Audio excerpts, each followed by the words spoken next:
नमस्कार, मैं हूं जीवन कश्यप और आप देख रहे हैं टीवी इंडिया न्यूज़। इस समय हम लोग बरदह में आए हैं, आजमगढ़ ज़िले के बरदह में, और यहाँ के मुख्य सेक्टर प्रभारी हरिश्चंद्र गौतम जी से हम लोग बातचीत करेंगे कि बहन जी की सरकार के लिए आप लोग कितना मेहनत कर रहे हैं। क्या लगता है 2022 में बहन जी की सरकार बनने वाली है या नहीं बनने वाली है, उस पर हम लोग हरिश्चंद्र गौतम जी से बातचीत करेंगे। सर, परिचय आपका? मैं हरिश्चंद्र गौतम, मुख्य सेक्टर प्रभारी मंडल आजमगढ़। तो सर, कहिए क्या व्यवस्थाएं सर चल रही है इस समय की सरकार की, क्या उम्मीद है सर, कितनी सीटों पे चुनाव जीत सकते हैं बहन जी इस बार?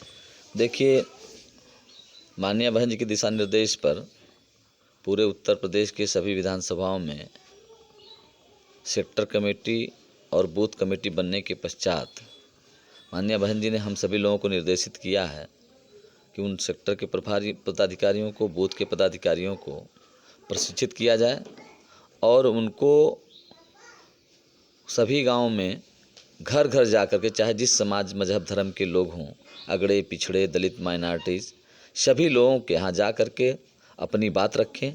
और निश्चित रूप से माननीय बहन जी का 4 बार का जो शासनकाल रहा है, अगर हम उनकी उपलब्धियों को बता देंगे तो जो इस तरह की आज ये चर्चाएं चल रही हैं कि तमाम समाजवादी पार्टी में, भारतीय जनता पार्टी में बहुजन समाज पार्टी के नेता जा रहे हैं, तो इसके पहले आप लोगों ने देखा था कि 37 एमएलए हमारे टूटे थे। और लेकिन उन एमएलए के टूटने के बाद हम लोगों ने माननीय बहन जी के दिशा निर्देश पर गाँव में भाईचारा बनाया। सर्वजन हिताय सर्वजन सुखाय के नाम पर सभी समाज का भाईचारा बना और बहन जी 2007 में पूर्ण बहुमत की सरकार बनाई। इस बार भी माननीय बहन जी ने जो रणनीति अपनाई है, उनके निर्देश पर हम लोग चलने का काम कर रहे हैं और निश्चित रूप से इस बार बहुजन समाज पार्टी माननीय बहन जी की सरकार बनेगी। सर, क्या लगता है कि कितने सीटों पर अब की बार चुनाव जीता जा सकता है? देखिए, कुल मिला जुला करके हम सीट का आंकड़ा तो नहीं बता पाएंगे, क्योंकि हम अपने मंडल में जहां काम करते हैं और वहां की हम बात कर सकते हैं, लेकिन ये इतना ज़रूर भरोसा है कि हम पूर्ण बहुमत की ही सरकार बनाएंगे। हमें कहीं से एक भी सीट कम नहीं पड़ेगी। तो सर, लगता है कि इस समय में लोग कहते हैं, जनता का ये कहना है कि बीजेपी भी सरकार बहुत अच्छा काम कर रही है। सर, उस पर आपका क्या कहना है? देखिए, बीजेपी कितना काम कर रही है और पूरा गांव, पूरा जनता, पूरे देश की जनता जान रही है।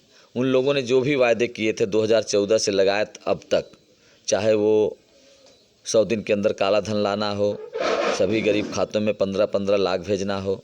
15 लाख तो छोड़ो, 15 रुपया भी अब तक नहीं आया। और जब इन्होंने वायदा किया था कि हम 2 करोड़ प्रत्येक वर्ष नौकरी देंगे, सरकारी नौकरी देंगे, और स्थिति यहाँ तक आ गई कि इन लोगों ने प्राइवेटीकरण किया, निजीकरण करके सभी सरकारी नौकरियों को ख़त्म करने का काम किया।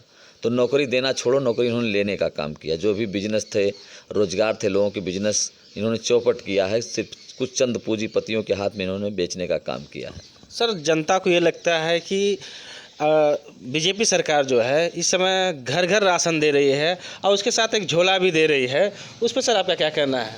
क्या लगता है सर, उससे विकास हो सकता है लोगों को? देखिए, वो मैंने पहले आपसे बताया कि निश्चित रूप से इन्होंने जो वायदे किए थे, जो 15 लाख का वायदा किया हो और आज 10 किलो राशन दे रहा हो, तो जनता समझ रही है, गांव के लोग समझ रहे हैं कि वास्तव में हमको कितना भुलावा दिया जा रहा है।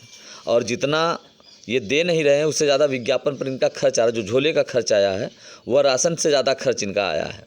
इसलिए निश्चित रूप से जनता पूरी जान रही है कि कौन विकास कर सकता है। उत्तर प्रदेश में माननीय बहन जी ने विकास को करके दिखाया है, कानून व्यवस्था को अच्छा चला के दिखाया है, नौकरी लोगों को देने का, रोजगार देने, बेरोजगारी भत्ता समाजवादी पार्टी ने लेकिन बहुजन समाज पार्टी ने रोजगार देने का काम किया है, रोजगार देके दिखाया है। तो निश्चित रूप से सर्वजन हिताय सर्वजन सुखाय के आधार पर चलकर माननीय बहन जी ने काम किया। इसलिए पूरा भरोसा है कि जनता इस बार बहन जी को मुख्यमंत्री बनाने का काम करेगी। सर, जनता तो अच्छे दिन के चक्कर में जो है अच्छा दिन लाना चाह रही थी, तो क्या लगता है सर, जनता का अच्छा दिन इस समय चल रहा है कि नहीं चल रहा? अब जनता खूब समझ रही है कि अच्छा दिन हमारे कितना आए।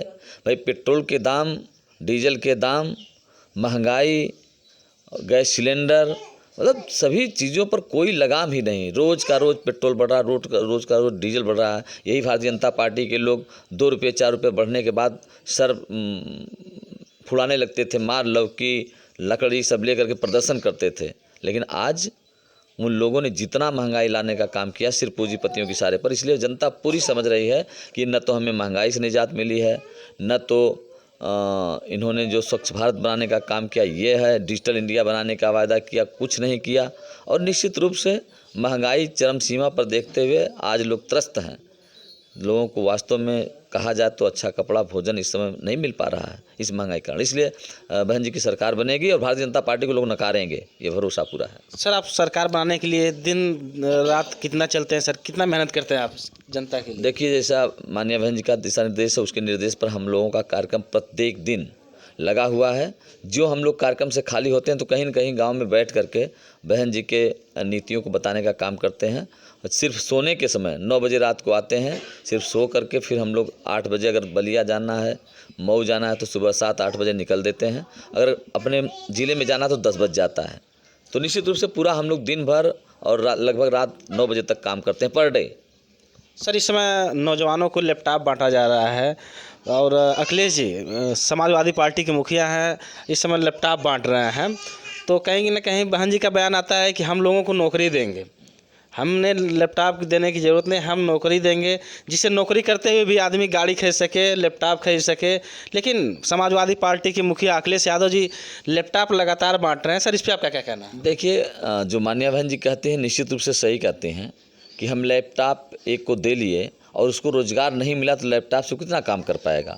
अगर रोज़गार मिलता है, उनको नौकरी मिलती है तो वो सही बात है कि गाड़ी भी खरीद लेगा, लैपटॉप भी खरीद लेगा, टैबलेट भी खरीद लेगा, इलाज भी करा लेगा, अच्छा कपड़ा पहन लेगा, अच्छा परिवार चला सकता है। तो नौकरी उसके लिए ज़रूरी है, लैपटॉप तो मिल जाएगा।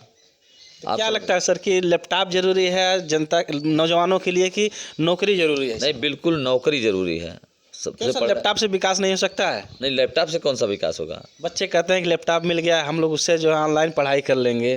तो क्या ऐसा लगता है सरकार की क्या व्यवस्था चल रही है सर बच्चों की शिक्षा पे? ठीक है कि आज थोड़ा ज़माना बदला है, आज डिजिटल इंडिया का ज़माना आया है, लोग हैं उधर। लेकिन आज के पहले ज़रा आप थोड़ा सा सोचें, इसके पहले जो प्राइमरी स्कूल में पढ़ता था वही IAS बनाना है, और आज जो कॉलेज में पढ़ रहे हैं, कॉलेज में जो पर डे पढ़ाई लिखाई कर रहे हैं, ऑनलाइन नहीं पढ़ रहे हैं लेकिन पढ़ाई लिखाई कर रहे हैं, वो तो सफल नहीं हो पा रहे हैं। ऑनलाइन पढ़ करके कितना कर पाएंगे, लैपटॉप से कितना पढ़ पाएंगे? ठीक है कि लैपटॉप हम जानते हैं कि आज के युग में ज़रूरी है, लेकिन उससे ज़्यादा ज़रूरी नौकरी है। तो सर, हमारे ग्रामीण क्षेत्र के लोग बच्चे जो है विद्यालय में शिक्षा लैपटॉप, जैसे जो छोटे छोटे बच्चे हैं विद्यालय भी लगातार देख रहे हैं, कोरोना काल में बंद ही चल रहा था। लेकिन हमारे गरीब बच्चे सर प्राइवेट विद्यालय में तो नहीं पढ़ सकते क्योंकि उनके पास व्यवस्था ही नहीं है। लेकिन प्राइवेट विद्यालयों की भी व्यवस्था इस समय बहुत ख़राब चले है। उन बच्चों के लिए जो हमारे भविष्य हैं, उनको पढ़ाने के लिए सर क्या व्यवस्था हो कि उनका भी भविष्य आगे की तरफ चले? देखिए, कुल मिला जुला करके जो सरकारी स्कूल हैं, हमारी आज मेंटलिटी, हमारे गार्जियंस की भी मेंटलिटी बदल गई है। वो चाहते हैं कि हमारा बच्चा कॉन्वेंट स्कूल में जाए, अच्छा जूता पहने, मोजा पहने, और वहाँ मैं दावे के साथ कह सकता हूँ कि प्राथमिक जो प्राइमरी स्कूल सरकारी आज है, जो हमारे प्रशिक्षित टीचर वहाँ हैं, B.Ed किए हुए टीचर हैं, BTC किए हुए टीचर पढ़ाते हैं। सिर्फ मानसिकता बदली है कि नहीं, हमारी अच्छी पढ़ाई कॉन्वेंट स्कूल में हो रही होगी। कॉन्वेंट स्कूल में मैं दावे के साथ कहता हूँ BA करने वाला, MA करने वाला, जो प्रशिक्षित भी नहीं है, B.Ed नहीं है, MA नहीं है, PhD नहीं है, BTC नहीं किया है, वो पढ़ाता है। तो कहीं न कहीं हम तुलना अगर करें सरकारी स्कूल से, सरकारी स्कूल के अध्यापक को ही हम ट्रेंड कर दें, उसकी खाली मॉनिटरिंग करते रहें, समीक्षा करते रहें, को कायदे से पढ़ावे, तो उससे अच्छी पढ़ाई प्राइमरी स्कूल में होगी। चलिए, हम लगातार लोगों से बातचीत करते हुए और यहाँ की व्यवस्था की बार बार अपडेट देते रहेंगे और हमारे साथ बने रहिए।